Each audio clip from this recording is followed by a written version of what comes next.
I don't care what they think about me. Well, yeah, you better shop around. Stick together, I'm telling you from the start, I can't be torn apart. At 80, he nearly died from COVID and spent 11 days in the hospital. At 83, he released an album called Gasms, a title that shocked the world. At 85, he's fighting a lawsuit that could destroy his legacy. So whatever happened to the man who wrote My Girl, the hidden story behind the pain he sang about will surprise you. Say, what can make me feel this? Detroit, 1940. A young boy named William Robinson Jr. grew up in a city where beats and melodies were everything. He'd listen to the radio, dreaming of making it big someday. That boy would become one of the most important voices in American history. In 1955, when he was just 15, William got together with some friends and formed a group called the Chimes. They'd meet up in his garage, practicing singing together and dreaming about stardom. None of them knew they were about to change everything.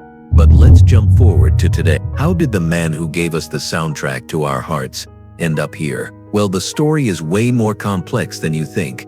Back in 1959, the Chimes, now calling themselves the Miracles, met a young guy named Berry Gordy, who wanted to start his own record company. William convinced Gordy to take the leap. That company became Motown Records. Their first big breakthrough was Shop Around in It sold over 1 million copies and put Motown on the map. But William wasn't just singing. He became a top boss at Motown, helping build the sound that would define a whole generation. Here's the thing though, behind every chart topper was a man carrying secrets that would almost destroy Before him. you ask some girl for a hand now, keep your freedom. As vice president of Motown Records, he didn't just perform his own tracks. He was like a hit-making machine for other artists too. He wrote My Girl for the Temptations. You know that tune, right? He also gave Mary Wells My Guy and wrote chart toppers for Marvin Gaye and the Marvelettes. One after another, these melodies just kept climbing the charts. Bob Dylan, yeah. The Bob Dylan once called him America's greatest living poet. Coming from someone like Dylan, that's not just a compliment, that's serious respect. Throughout his career, he wrote over 4,000 pieces. 4,000. That's like writing a chart topper every few days for decades. But his most famous track came from a really dark place in his life. A moment he kept private for years. That track was The Tracks of My Tears. And here's what most people don't know. Those tears he was singing about, they were his own. Drop it in the comments if you know this classic. Picture this. It's 1965, and he's getting ready in the morning, shaving in his bathroom mirror. He looks at his reflection, and suddenly has this thought. What if tears left tracks on your face? That simple moment in front of a mirror became The Tracks of My Tears. One of the most covered pieces in history. The Beatles recorded it. The Rolling Stones loved it. Musicians everywhere recognized it as pure genius.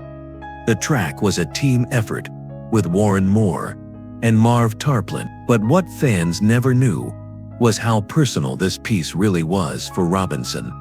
Years later, he would admit something that shocked fans. Every hit I wrote was covering my own hurt. Think about that. Here's a melody that made millions of people dance and feel good. But it was written by someone who was falling apart inside. He also revealed, I learned you can't run from pain. You sing through it. The man who wrote love ballads for the world was struggling to keep his own relationships together. But you know what? The real heartbreak was just getting started, because success, fame, and the pressure of being Motown's golden boy was about to reveal a family secret that would change everything. If you see me with another girl, seeming like I'm... While the world saw him as this successful superstar, behind closed doors, he and his wife Claudette were going through something really painful. Claudette had lost several pregnancies, and they desperately wanted to have children, so they made a decision that was pretty amazing for 1968. They decided to have someone else carry their baby. Keep in mind, this was decades before this was normal or even legal in most places. It worked. Their son was born, and they named him Barry William Boropy Robinson. The name tells you everything. Barry after Berry Gordy, William after Robinson, and Boropy using the names of his bandmates from the Miracles.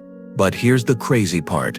They had to keep this whole thing secret for years because of legal issues. Going through all this emotional stuff really affected his creativity. Every melody became a way for him to deal with what he was feeling, the pain of loss, the joy of new life, the stress of keeping secrets. It all went into his lyrics.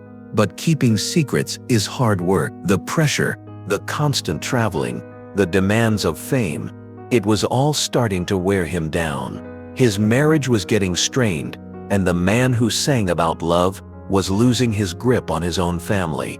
That's when he made a decision that almost ended everything. Robinson made one of the hardest choices of his life.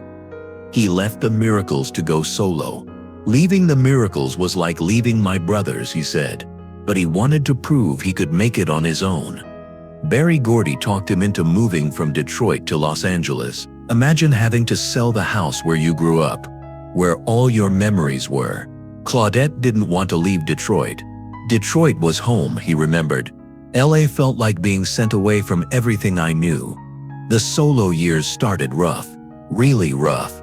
The industry was changing, funk and rock were taking over, and his smooth soul sound sometimes felt old-fashioned.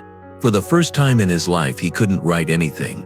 Then the 1980s arrived, and with it came serious personal problems. When you get into hard drugs, they don't care who you are, he said in a brutally honest interview. The addiction took over his life for 3 years and almost killed his career completely.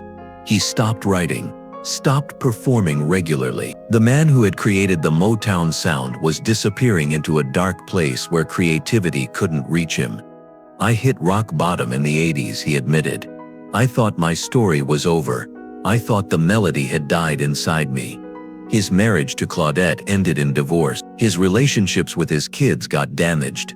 The industry basically wrote him off as yesterday's news. Comment below if you've ever had to start completely over after losing everything. But here's the thing about rock bottom. Sometimes that's exactly where you find what you need to climb back up. Late 1970s.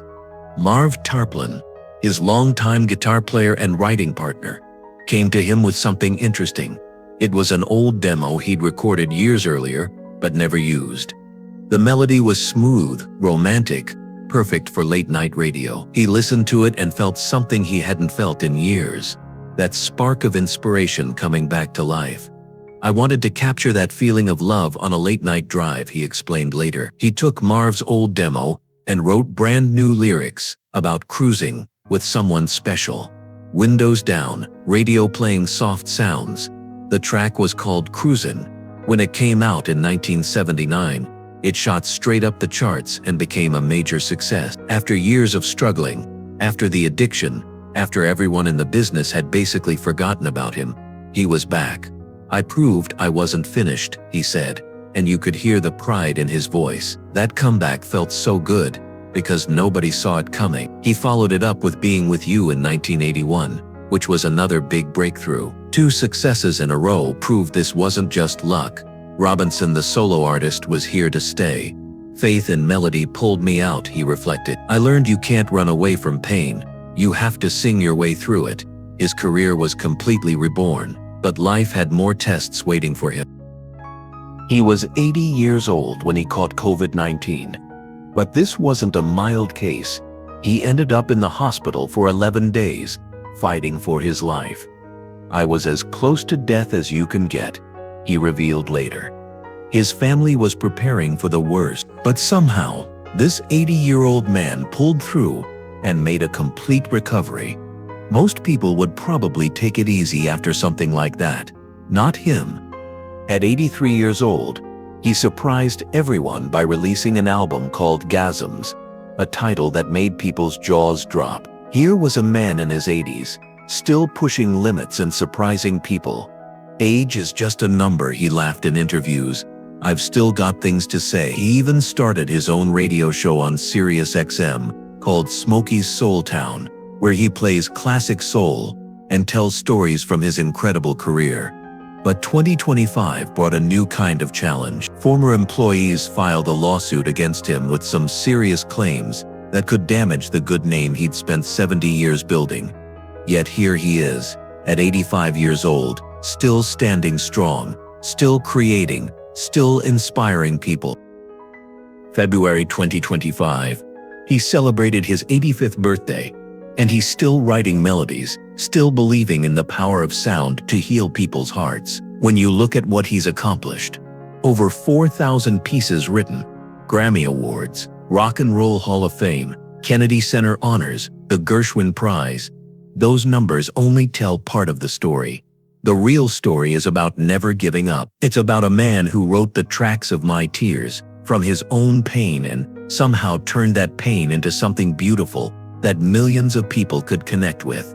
He's mentored artists like Stevie Wonder and Diana Ross. He's affected musicians across every genre. His melodies have been the soundtrack to countless first dances, breakups, makeups, and life-changing moments.